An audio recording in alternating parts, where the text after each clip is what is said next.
I'm 70 years of age. I'm not technically minded. I've been here about a year.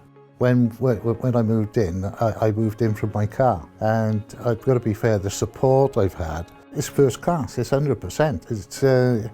I can't praise it enough. The main goals of the digital inclusion service would be to provide all tenants with access to internet and technology and any digital skills they need to be able to use those devices to the best of their ability and make sure they're confident using them. When we meet the tenants, we go through what they need specifically and we work with them to make sure the sessions are personalised, what they want to learn, whether that's emails, setting up the internet, setting up the TV, helping them with online forms, anything that you could think is digital, we can help them with. It's a service that I never thought a housing association would have.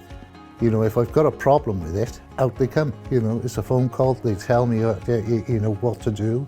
You know, it's mostly switch it off and switch it back on again, but if it's more technical than that, they're here the next day and they put new SIM cards in and stuff like that. You don't get this type of service from any of the big companies.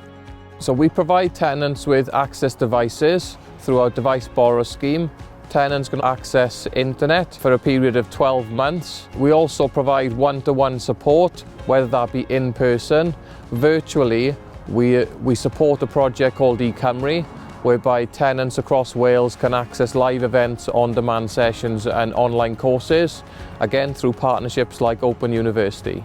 It's just really rewarding to be able to see how people's lives change with digital services that they can access and seeing how happy that makes them.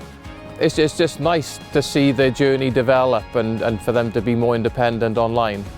It's 100%. It's not 80 or 70%, it's 100%. I couldn't ask for anything better. If I could go down and start doing this, we would, but I think that's a little bit over the top. What do you think?